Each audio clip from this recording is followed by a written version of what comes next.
Assalamu alaikum friends, welcome back to my channel smarthomemakertamil. இன்னைக்கு நாம என்னுடைய நியூ glass top stove உடைய unboxing தான் பார்க்க போறோம். என்னென்ன ஃபீச்சர்ஸ் இருக்கு unboxing அதான் பார்க்க போறோம். சோ நான் பாத்தீங்கன்னா 3 burner glass top stove தான் வாங்கியிருக்கேன். என்ன பிராண்ட் அப்படினு பாத்தீங்கன்னா வீடியம் வாங்கியிருக்கேன். வீடியம்ல இப்போ நிறைய மாடல்ஸ் அவங்க விட்டுட்டே இருக்காங்க. ஃபர்ஸ்ட் நான் என்னன்னா வீடு கட்டும்போது கிச்சன் வைக்கும்போது ஹாப் போடுறதா இருந்தால் ஃபஸ்ட்டே சொல்லிடுங்க, அதுக்கேற்ற மாதிரி பில்ட் பண்ணணும் அப்படின்னு சொல்லிட்டாங்க. ஸோ ஃபஸ்ட்டு எனக்கு ஐடியா பார்த்தீங்கன்னா ஹாப் வைக்கலாம் அப்படின்னு தான் எனக்கு ரொம்ப ஆசையாக இருந்துச்சு. ஏன்னா ஃபஸ்ட்டே நான் கிளாஸ் ஸ்டவ் தான் வச்சுருந்தேன். ஒரு 7 இயர்ஸாக யூஸ் பண்ணிகிட்டு இருந்தேன். சரி ஓகே, இப்போ நம்ம ஹாப் ட்ரை பண்ணி பார்க்கலாம் அப்படின்னு தோணுச்சு. நான் நிறையா நெட்டில் சர்ச் பண்ணி பார்த்தேன். என்னுடைய ஃப்ரெண்ட்ஸ் அண்ட் ஃபேமிலிஸ் எல்லாத்தையும் நான் கேட்டிருந்தேன். அப்புறம் தான் யோசித்து பார்த்தேன், நம்மளுடைய யூசேஜுக்கு ஏற்ற மாதிரியே நம்ம வாங்கிக்கலாம். ஹாப் ஒரு ஆசைக்காக வாங்கிட்டு அதை ஸ்பாயில் பண்ண வேண்டாம் அப்படின்னு சொல்லிட்டு என்னுடைய யூசேஜுக்கு ஏற்ற மாதிரி நான் இப்போ கடைசியாக கிளாஸ் டாப் ஸ்டவ்வே ப்ரிஃபர் பண்ணிட்டேன். ஏன்னா சில நேரம் இது ஹெவி டியூட்டியாக இருக்கிற மாதிரி இருக்கும். ஸ்டவ் ஹெவி டியூட்டி யூஸ் பண்ணுற மாதிரி இருக்கும். ஸோ ஹாபு அதுக்கு அவ்வளோவா செட் ஆகாது. அதனால் கிளாஸ் டாப்பே நான் வாங்கிட்டேன். எனக்கு ப்ரீத்தி அதெல்லாம் கூட பார்த்துருந்தேன். எனக்கு வீடியம் அஃபோர்டபுளாக இருந்த மாதிரி இருந்துச்சு. ஸோ எனக்கு வீடியம் இந்த ஸ்டவ் எனக்கு ரொம்ப பிடிச்சிருந்துச்சு. ஸோ நான் கடைசியாக இது தான் வாங்கியிருந்தேன். இதுவும் பார்த்திங்கன்னா 3 burner glass top stove தான். இது ஃப்ரேம்லெஸ். வீடியமில் அவங்க நிறைய frameless class top stove release பண்ணிகிட்ருக்காங்க. அதில் ஒன் ஆஃப் த மாடல் தான் இது. இது என்ன மாடல் பார்த்திங்கன்னா வீடியம் விவா ஸ்கை அப்படின்ற மாடலு.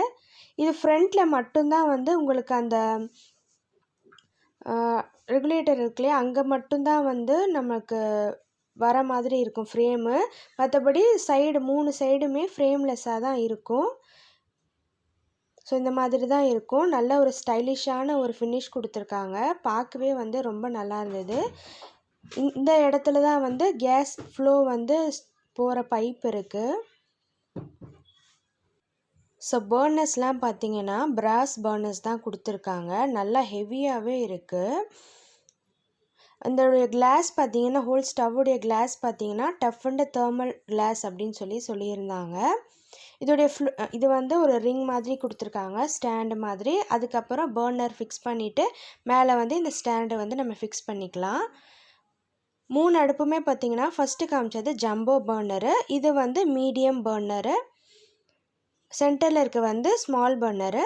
இதுக்கு 5 இயர்ஸ் வாரண்ட்டி கொடுக்குறாங்க. அதே மாதிரி இந்த நாப் பார்த்திங்கன்னா நம்மளுக்கு அன்பிரேக்கபிள் அப்படின்னு சொல்லியிருக்காங்க. அப்படின்னா நம்ம யூஸ் பண்ண சில இதில் கலண்டுட்டு வந்துடும். நான் ஃபஸ்ட்டு யூஸ் பண்ணதெல்லாம் அப்படி தான். இது அந்த மாதிரி இருக்காது, நல்லா ஃபிக்ஸ் பண்ண மாதிரி இருக்கும். இந்த ஃபுல் கிளாஸும் பார்த்தீங்கன்னா 4 சைட்ஸுமே ஸ்க்ரூ பண்ணியிருக்காங்க. அதே மாதிரி அந்த நாப் இருக்கிற அந்த கீழே உள்ள பேனல் ஃப்ரேம் இருக்கு இல்லையா, அது பவுடர் கோட்டிங் அப்படி சொல்லியிருக்காங்க. இந்த சைடில் தான் நம்மளுக்கு கேஸ் டியூப் போகிறதுக்கான பைப் லைன் கொடுத்துருக்காங்க நம்மளுக்கு. ஸோ இதில் உள்ள ஃபீச்சர்ஸ் எல்லாமே எனக்கு பிடிச்சிருந்துச்சு. இது பார்த்திங்கன்னா ஃப்ரேம்லெஸ் சொல்லியிருந்தேன் இல்லையா. ஸோ இந்த 3 சைட்ஸுமே ஃப்ரேம்லெஸ்ஸாக வரும். ஸோ அடுப்பை ஃபிக்ஸ் பண்ணிடலாம். இந்த அடுப்பு வச்சதும் பார்த்திங்கன்னா நிறைய ஸ்பேஸ் இருந்த மாதிரி இருந்தது கவுண்டர் டாப்பில். ஏன்னா நான் ஃபஸ்ட்டு வச்சுருந்த அடுப்பு ரொம்ப பெருசு, நடுவில் இண்டக்ஷன் வர மாதிரி இருக்கும். அது ரொம்ப இடத்த அடைச்சிச்சு எனக்கு. இது பார்த்திங்கன்னா ரொம்ப எனக்கு ஸ்பேஸ் இருக்க மாதிரி இருந்தது. அதே சமயம் 3 அடுப்புலேயுமே 3 பெரிய பெரிய பாத்திரம் வச்சு நம்ம சமைக்கலாம். நாங்கள் வச்சு யூஸ் பண்ணியும் பார்த்துட்டேன். நான் வாங்கி 2 மந்த்ஸ் ஆகிடுச்சு.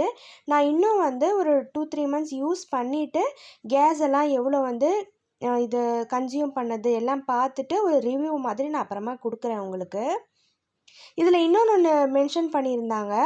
என்னென்னா இதில் ப்ளூ ஃப்ளேம் வரும் அப்படின்னு சொல்லிட்டு. இங்கே பாருங்கள், ப்ளூ ஃப்ளேமில் இந்த மாதிரி வந்துச்சு அப்படின்னா கேஸ் கன்சம்ப்ஷன் கொஞ்சம் கம்மியாக இருக்கும். எக்ஸ்ட்ரா ஒரு 7 டேஸ் நம்மளுக்கு கேஸ் நீட்டிச்சு கொடுக்கும் அப்படின்னு சொல்லியிருந்தாங்க. இன்னொன்று பார்த்தீங்கன்னா நாப் லாக் நாபு. பசங்க திடீர்னு திரும்பினாலும் நாப் ஆன் பண்ண முடியாது. ஸோ ரெண்டுமே நான் ஆன் பண்ணி காட்டியிருக்கேன் பாருங்கள். லாஸ்ட்டாக வந்து நம்ம கேஸ் ஃப்ளோ எப்படி போகுது அப்படின்னு பார்த்துடலாம். நார்மலாக வந்து கேஸ் ஃப்ளோ வந்து இந்த மாதிரி ஸ்ட்ரெயிட் பைப் லைனில் தான் இருக்கணும், க்ராஸாக இருக்கக்கூடாது அப்படின்னு சொல்லுவாங்க. ஸோ அதுவுமே இதில் வந்து ஸ்ட்ரெயிட்டாக தான் கொடுத்துருக்காங்க. ஸோ இந்த மாதிரி ஸ்ட்ரெயிட்டாக இருந்தது அப்படின்னா நம்மளுக்கு கேஸ் ஃப்ளோ வந்து நல்லா ஈஸியாக வரும் அப்படின்னு சொல்லுவாங்க. கீழே பாருங்க, கீழேயும் பார்த்தீங்கன்னா நல்ல ஒரு நீட் ஃபினிஷிங் கொடுத்துருக்காங்க. அந்த சில்வர் லைனர் மாதிரிலாம் போட்டு ஃபுல்லாக ஃப்ரேம்லெஸ் அப்படின்றனால ரொம்பவே நீட்டாக இருக்குது. ஸோ இந்த வீடியோ உங்களுக்கு யூஸ்ஃபுல்லாக இருந்திருக்கும் அப்படின்னு நினைக்கிறேன். யூஸ்ஃபுல்லாக இருந்துச்சு அப்படின்னா நம்ம சேனலை சப்ஸ்கிரைப் பண்ணிக்கோங்க. கூடவே இருக்க பெல் பட்டன் கிளிக் பண்ணிக்கோங்க. ஸோ தட் நான் போடுற வீடியோஸ் எல்லாம் நீங்கள் மிஸ் பண்ணாமல் பார்க்கலாம். தேங்க்யூ ஃபார் வாட்சிங்.